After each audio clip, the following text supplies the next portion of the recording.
اللہم صلی علی سیدنا و مولانا محمد معدن الجود والکرم و آلہ و بارک وسلم۔ ناظرین، سیدہ کائنات، سیدۃ النساء العالمین، سیدۃ النساء اہل الجنہ، حضرت سیدہ فاطمۃ الزہراء رضی اللہ تعالی عنہا، آپ کی پاکیزہ بارگاہ میں ہمارا یہ غلامی کا گدائی کا سلسلہ اللہ تبارک و تعالیٰ کی توفیق اور نبی مکرم شفیع معظم صلی اللہ تعالیٰ علیہ وسلم کی نگاہ رحمت سے جاری ہے۔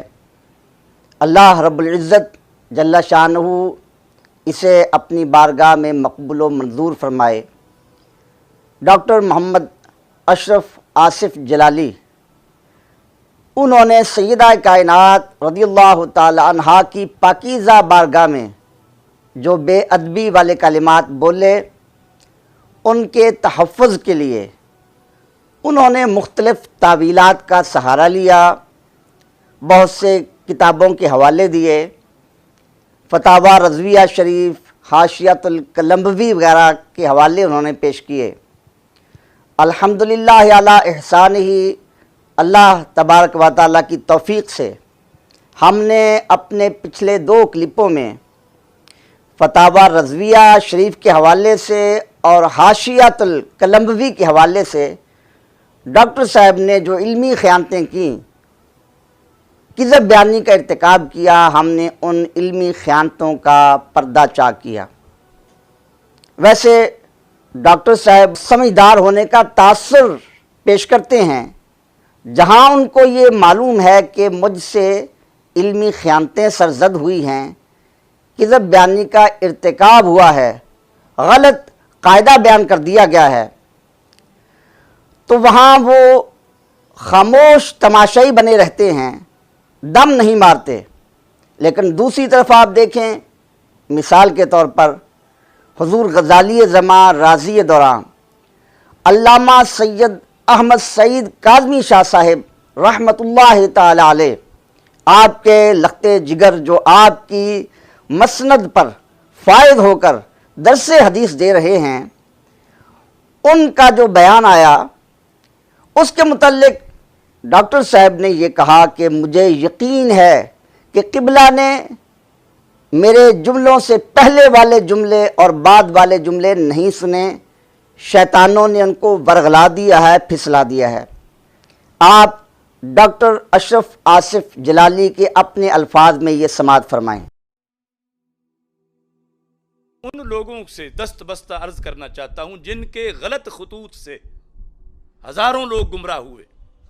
ان میں ایک خط پیر سید ارشد سعید کاظمی صاحب کا ہے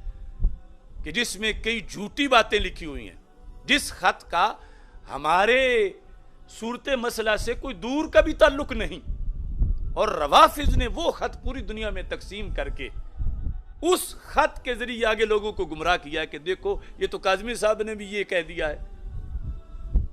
میں نے اس خط کا جواب دینے سے اس لیے اغماض برتا کہ جب کسی مفتی صاحب کو صورت مسئلہ ہی غلط بتائی جائے تو اس نے تو وہی جواب دینا ہے جو سوال میں لکھا ہے، مگر اس کا جواب نہ دینے کا نقصان بڑا ہوا، کتنے لوگ گمراہ ہو گئے۔ یعنی قبلہ نے جو لکھا تو انہوں نے، مجھے یقین ہے کہ ان جو جملے کہ خطا پر تھی جب مانگ رہی تھیں، خطا پر تھی، نہ اس سے پہلے کی میری تقریر سنی نہ بعد کی سنی، اور ان کو شیطانوں نے صرف درمیان والا سنا کے انہیں بھی اب پھسلانے کی کوشش کر دی۔ ناظرین، آپ نے ڈاکٹر جلالی صاحب کے یہ الفاظ سماعت فرمائے، جہاں ڈاکٹر صاحب کو یہ معلوم ہے کہ انہوں نے علمی خیانت کی ہے، کذب بیانی کا ارتکاب کیا ہے، قاعدہ بدل دیا ہے، تو وہاں ڈاکٹر صاحب خاموش رہتے ہیں۔ ہم نے اپنے کلپوں میں ان کی مضبوط علمی گرفت کی ہے، وہاں ڈاکٹر صاحب جان چھڑانے کے لیے سرسری طور پر 2 جملے کہہ کر آگے بڑھ جاتے ہیں، حالانکہ یہی ڈاکٹر صاحب ہیں جو 12 گھنٹے خطاب کرتے ہیں، گن گن کر بتاتے ہیں کہ میں نے 8 گھنٹے خطاب کیا، میں نے 6 گھنٹے خطاب کیا، میں نے 12 گھنٹے خطاب کیا، تو کاش ڈاکٹر صاحب ہمارے ان اعتراضات کے جوابات میں 12 منٹ ہی عطا کر دیتے، مگر ان کے جوابات میں ڈاکٹر صاحب کے پاس وقت نہیں ہے۔ ناظرین، ایک اور قابل ذکر بات یہ ہے کہ ڈاکٹر صاحب نے قبلہ سید ارشد سعید کاظمی شاہ صاحب کے متعلق یہ بیان تو بڑی جلدی جاری کر دیا کہ مجھے یقین ہے کہ قبلہ نے سیاق و سباق سنے بغیر شیطانوں کے پھسلانے پر یہ گمراہ کن خط جاری کر دیا، مگر جب قبلہ سے اس کے متعلق سوال ہوا اور قبلہ کا وضاحتی بیان سامنے آیا جس میں آپ نے ڈاکٹر صاحب کے اس یقین کو مبنی بر خطا قرار دیا، اب ڈاکٹر صاحب نے اس وضاحتی بیان کا ذکر تک کرنا گوارا نہیں کیا، کیونکہ اس سے ڈاکٹر صاحب کے یقین کی حقیقت کھل کر سامنے آ جاتی۔ بہرحال ہم ڈاکٹر صاحب کے اس یقین کی حقیقت کا پردہ چاک کرنے کے لیے آپ حضرات کے سامنے قبلہ شیخ الحدیث سید ارشد سعید شاہ صاحب کاظمی زیدہ مجدہ کا وہ مکمل بیان پڑھ کر سناتے ہیں، اور اسکرین پر آپ اس کی فوٹو کاپی بھی ملاحظہ فرما سکتے ہیں۔ تو وہ خط، وہ بیان جو قبلہ نے جاری کیا، اس میں آپ سے سوال کیا گیا۔ سوال نمبر 1، علامہ ڈاکٹر محمد اشرف آصف جلالی صاحب جب حضرت سیدہ کائنات رضی اللہ تعالیٰ عنہا کے بارے میں مطلق خطا نہیں بلکہ خطائے اجتہادی کا اقرار کر رہے ہیں، اور آپ رضی اللہ تعالیٰ عنہا کو بے خطا و بے گناہ تسلیم کر رہے ہیں، جیسا کہ ان کے علماء و مشائخ کنونشن کے متفقہ اعلامیہ سے واضح ہے، تو پھر ان کی ان وضاحتوں کے باوجود ان سے رجوع و توبہ کا مطالبہ اور اس پر اصرار آخر کیوں؟ یہ سوال کیا سید مہر علی شاہ سعیدی، چک پھلرون، کمبو، تحصیل دیبال پور، ضلع اکاڑا۔ اس کا جواب حضرت شیخ الحدیث صاحب نے یہ عنایت فرمایا کہ ڈاکٹر محمد اشرف آصف جلالی صاحب نے اپنے اصل متنازع بیان میں بولا تو مطلقاً خطا کا لفظ تھا، اور سیدۃ النساء فاطمۃ الزہرا رضی اللہ تعالی عنہا کی طرف بغیر کسی قید اور وضاحت کے مطلقاً خطا کی نسبت کی تھی۔ تاہم ڈاکٹر محمد اشرف آصف جلالی صاحب نے وضاحت فرمائی ہے کہ وہ روافظ کے رد میں سیدۃ النساء فاطمۃ الزہرا رضی اللہ تعالی عنہا کے لیے خطائے اجتہادی آپ کو درجہ معصومیت سے خارج کرنے کے لیے ثابت کر رہے ہیں۔ اس استدلال کو ماننے میں ڈاکٹر صاحب موصوف کا علماء و مشائخ کنونشن کے متفقہ اعلامیہ میں دیا گیا بیان حائل ہو جاتا ہے، جہاں وہ کہتے ہیں کہ ہم اہل سنت و جماعت کے نزدیک انبیاء کرام علی نبینا و علیہم السلام معصوم ہیں، جبکہ ان سے معصومیت کے باوجود خطائے اجتہادی کا صرف امکان ہی نہیں بلکہ وقوع بھی مانا گیا ہے، کیونکہ خطائے اجتہادی نہ معصیت ہے نہ عیب ہے۔ ڈاکٹر محمد اشرف آصف جلالی صاحب کے بقول وہ انبیاء کرام علیہ السلام کے لیے خطائے اجتہادی تسلیم کرتے ہیں، مگر اس کے باوجود وہ انہیں معصوم مانتے ہیں،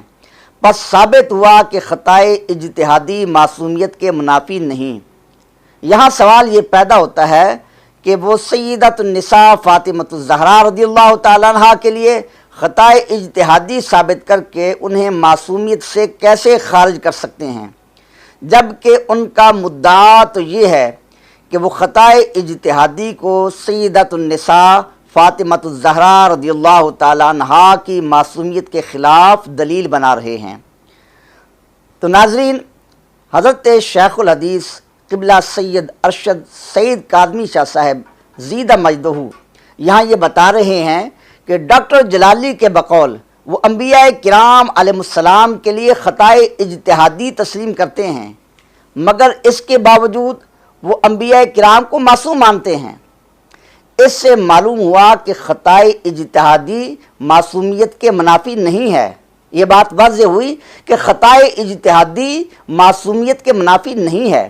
ڈاکٹر صاحب جو آپ بڑے زور شور سے بیان کر رہے ہیں اور اپنے لوگوں کو ترغیب دے رہے ہیں کہ تم سے اگر کوئی پوچھے تو کہنا کہ ہم عقیدہ معصومیت بیان کر رہے ہیں، آپ نے تو اتنی بڑی غلطی کر دی ہے۔ حضرت قبلہ آپ کو اس غلطی کی طرف متوجہ فرما رہے ہیں کہ آپ نے تو عقیدہ معصومیت کو بھی پارا پارا کر دیا ہے۔ آپ نے 10ویں تقریر کے بعد جو نیا ٹائٹل بدلا ہے اس سے پہلے 2-4 ٹائٹل اور تھے، پھر آپ نے کہا چلو کوئی اچھا سا سلوگن پکڑ لوں جس کے سائے میں تیرنا آسان ہو جائے، لیکن آپ کو معلوم ہونا چاہیے کہ آپ نے ایک شیخ الحدیث اور آل رسول کی توہین کی ہے، اور قبلہ شیخ الحدیث نے اب آپ کی گرفت فرمائی ہے۔ آپ نے قبلہ کے متعلق یہ کہا کہ مجھے یقین ہے کہ انہیں پتہ نہیں ہوگا، کسی نے ان کے کان میں بات کہہ دی ہوگی اور انہوں نے سیاق و سباق سنے بغیر یہ بات ذکر کر دی ہوگی، اور جو بات آپ کو قطعی طور پر معلوم ہی نہیں ہے، اور آپ بڑے دھڑلے سے کہہ رہے ہیں کہ اس خط کو روافض نے پوری دنیا میں تقسیم کر دیا ہے، تو آپ یہ ساری خیالی باتیں بڑے یقین کے ساتھ فرما رہے ہیں۔ قبلہ کا یہ بیان میں جو سنا رہا ہوں، اسے بھی آپ ذرا اپنے پیج سے نشر کر دیتے، یہ بھی پڑھ کر سناتے۔ آپ نے ہمارے بزرگوں کا یہ طریقہ نہیں دیکھا، کوئی دوسرا شخص وضاحت کر دے تو وہ اس پہلو کو بھی اجاگر کرتے ہیں۔ سیدنا صدیق اکبر رضی اللہ تعالی عنہ کے دامن سے وابستہ شخص اس طرح کی خیانت نہیں کرتا، تو آپ بتائیے کیا حضرت سیدنا صدیق اکبر رضی اللہ تعالیٰ عنہ آپ کی شان کا دفاع کرنے والا اتنی بڑی ہیرا پھیری کر سکتا ہے؟ اب تو لوگوں میں شعور آ چکا ہے، آپ خود دیکھ رہے ہیں کہ آپ بار بار کیمرہ گھماتے نہیں ہیں، چند لوگوں کو سامنے بٹھا لیتے ہیں اور بڑا زور لگاتے ہیں، اور پھر اس بات پر خوش نہیں ہونا چاہیے کہ پوری دنیا بھی میری مخالف ہو جائے تو میں یہ کر دوں گا وہ کر دوں گا۔ تو میں مثال دینا تو نہیں چاہتا تھا، مگر آپ ان باتوں پر ڈٹے رہے تو میں نہیں کوئی اور مثال پیش کر دے گا کہ سارے فرشتوں نے سجدہ کیا تھا، ایک جو ہے وہ ڈٹ گیا تھا۔ تو اس پر خوش نہیں ہونا چاہیے کہ ایک شخص ہی ڈٹ جائے تو وہ حق پر ہی ہوتا ہے۔ اس بات کا خیال رکھنا چاہیے کہ قبلہ سید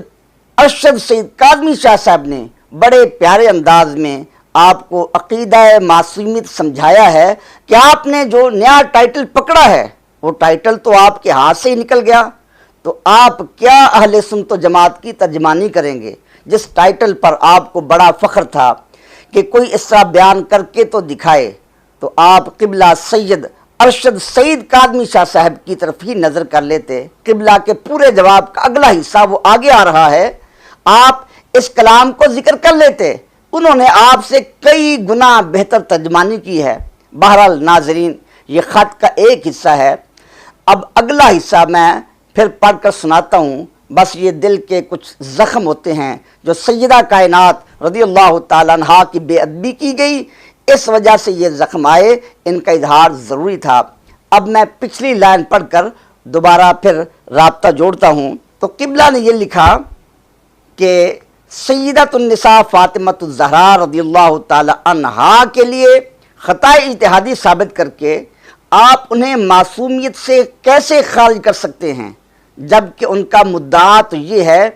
کہ وہ خطۂ اجتہادی کو سیدۃ النساء فاطمہ الزہرا رضی اللہ تعالی عنہا کی معصومیت کے خلاف دلیل بنا رہے ہیں۔ واضح رہے کہ ڈاکٹر محمد اشرف آصف جلالی صاحب کا مدعا تب ثابت ہوگا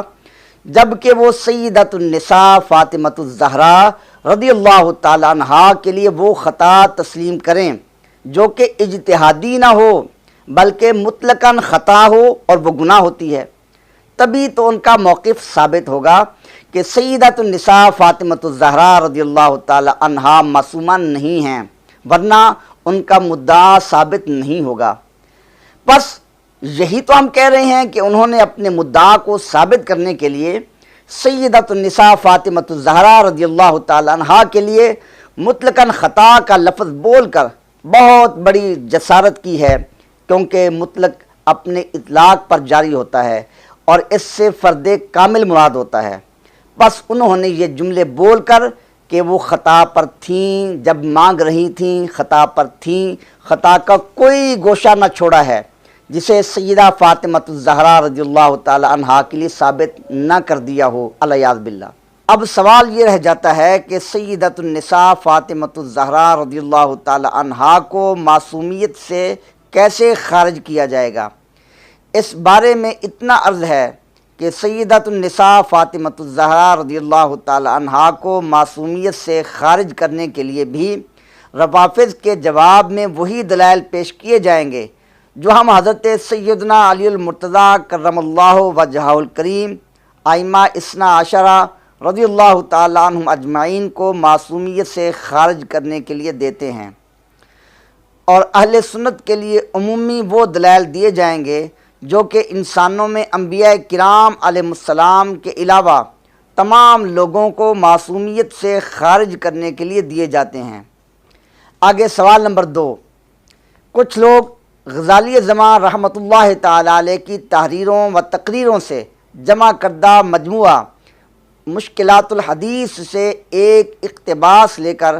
سیدہ کائنات رضی اللہ تعالی عنہا کے لیے خطائے اجتہادی کو ثابت کرنے کی کوشش کر رہے ہیں، آپ اس بارے میں کیا فرماتے ہیں؟ جواب، پہلی بات تو یہ ہے کہ ڈاکٹر مولانا محمد اشرف آصف جلالی صاحب نے 28 جون 2020 کی اپنی تقریر میں خود کہا کہ ملفوظ کی وہ حیثیت نہیں ہوتی جو ہاتھ کے لکھے ہوئے کی ہوتی ہے، لہٰذا جس عبارت کو ان حضرات نے اپنی تائید میں پیش کیا ہے وہ تو میرے والد گرامی کی تقریر کا خلاصہ ہے، جسے سن کر مرتب کتاب نے کل 4 صفحات پر تحریر کیا ہے۔ اسی لیے اس تقریر کے آخر میں مرتب لکھتا ہے، خانے وال شہر میں کی گئی تقریر کا خلاصہ، بس ان کی طرف سے اس کو دلیل کے طور پر پیش کرنا درست نہیں۔ مزید یہ کہ اس پوری تقریر میں میرے شیخ حضرت غزالی عصر رحمۃ اللہ تعالی علیہ سے کہیں پر بھی خطا کا لفظ بولنا ثابت نہیں۔ اگر اس عبارت کو ہم جوں کا توں تسلیم بھی کر لیں تو اس میں نہ تو خطا کا لفظ ہے اور نہ ہی خطائے اجتہادی کا، جبکہ ڈاکٹر محمد اشرف آصف جلالی صاحب سے اہل سنت کا اختلاف اس بنیاد پر ہے کہ انہوں نے خطا کی نسبت سیدۃ النساء فاطمہ الزہرا رضی اللہ تعالیٰ عنہا کی طرف جو کی ہے، ایسا کرنے میں وہ خطا پر ہیں، جبکہ پیش کردہ عبارت میں اصل اہمیت کی حامل تو یہ بات ہے کہ حضور غزالی زمان رحمۃ اللہ تعالی علیہ نے باغ فدق کے مسئلہ کو بیان کرتے ہوئے حضرت سیدنا ابوبکر صدیق رضی اللہ تعالیٰ عنہ اور سیدۃ النساء فاطمہ الزہرا رضی اللہ تعالی عنہا کی باہمی گفتگو کے متعلق انتہائی احتیاط برتی اور دونوں مقدس ہستیوں میں سے کسی ایک کی طرف بھی خطا یا خطائے اجتہادی کی نسبت نہیں کی، بلکہ آپ رحمۃ اللہ تعالی علیہ تو یوں فرماتے ہیں، سیدۃ النساء فاطمہ الزہرا رضی اللہ تعالی عنہا کا اجتہاد حضرت سیدنا صدیق اکبر رضی اللہ تعالیٰ عنہ کے اجتہاد سے کچھ مختلف تھا۔ مزید یہ کہ آپ نے اسی خطاب میں سیدۃ النساء فاطمہ الزہرا رضی اللہ تعالیٰ عنہا کی شان بیان کرتے ہوئے یوں فرمایا، آپ یعنی سیدنا صدیق اکبر رضی اللہ تعالیٰ عنہ نے مولا کائنات حضرت علی المرتضیٰ رضی اللہ عنہ کو ساتھ لیا اور سیدہ رضی اللہ تعالی عنہا کے دروازہ پر کھڑے ہو گئے۔ آپ نے حضرت علی رضی اللہ تعالیٰ عنہ کو قاصد بنا کر یہ پیغام دے کر بھیجا کہ آپ عرض کر دیں کہ اللہ کے رسول صلی اللہ علیہ وسلم کی پاک طیبہ طاہرہ بیٹی کے مقدس دروازے پر ان کا بوڑھا غلام حاضر ہے، اور جب تک رسول اللہ صلی اللہ علیہ وسلم کی پیاری بیٹی راضی نہیں ہوں گی ابو بکر دروازے سے واپس نہیں جائے گا۔ حدیث پاک میں آتا ہے کہ حضرت فاطمہ الزہرا رضی اللہ تعالی عنہا کو راضی کیا یہاں تک کہ وہ راضی ہو گئیں۔ واضح رہے کہ غزالی زمان رحمۃ اللہ تعالی علیہ کی یہ ایک تقریر تھی اور پوری تقریر میں ایک مرتبہ بھی خطا کا لفظ نہیں بولا گیا، تو یہ خطا اجتہادی کہاں سے نکل آئی؟ رہی تقریر کی یہ عبارت، حقیقت یہ ہے کہ جب حضرت صدیق اکبر رضی اللہ تعالیٰ عنہ کو یہ پتہ چلا کہ حضرت سیدہ فاطمہ الزہرا رضی اللہ تعالیٰ عنہا کچھ کبیدہ خاطر ہیں، اس لیے نہیں کہ میں نے ان کو حدیث رسول سنائی ہے، بلکہ اس لیے کہ میرا اجتہاد ان کے اجتہاد سے بہتر ہے۔ اس سے یہ دلیل قائم کرنا کہ غزالی زماں علامہ سید احمد سعید کاظمی رحمۃ اللہ تعالیٰ علیہ نے سیدۃ النساء فاطمہ الزہرا رضی اللہ تعالیٰ عنہا کے لیے خطائے اجتہادی ثابت کی ہے، درست نہیں، کیونکہ کسی چیز کے بہتر ہونے کا مطلب یہ تو نہیں ہوتا کہ دوسری چیز خطا ہو۔ مثلا کہا جاتا ہے کہ زید عمر سے بہتر پڑھاتا ہے، تو اس کا یہ مطلب تو نہیں کہ عمر پڑھانے میں خطا کرتا ہے۔ مزید شیخ الحدیث دامت برکاتہم العالیہ نے وضاحت کرتے ہوئے فرمایا، یعنی سید ارشد سعید کاظمی شاہ صاحب نے فرمایا کہ میں نے تو یہ سوچا ہوا تھا کہ اس سلسلہ میں اپنے ایک نصیحت امیز اور پرخلوص خط کے بعد کوئی اور تحریر وغیرہ پیش نہ کروں گا، مگر جب بعض حضرات کی طرف سے میرے شیخ و مرشد استاذ گرامی والد ماجد غزالی زماں رحمۃ اللہ تعالی علیہ کی تقریر کو غلط رنگ میں پیش کیا گیا، تب فقیر نے ضرورت محسوس کی تو سوالات کے جوابات دیے، اور یہ بھی فرمایا کہ علامہ ڈاکٹر محمد اشرف آصف جلالی صاحب نے اپنے 28 جون کے بیان میں میرے سابقہ خط کے حوالے سے یہ الزام بھی لگایا کہ میں نے صرف سنی سنائی بات پر خط لکھ دیا۔ فقیر نے ان کی تقریر کا متعلقہ متنازع حصہ مکمل سنا اور کئی بار سنا، اس کے بعد حاصل نتیجہ تحریر کیا۔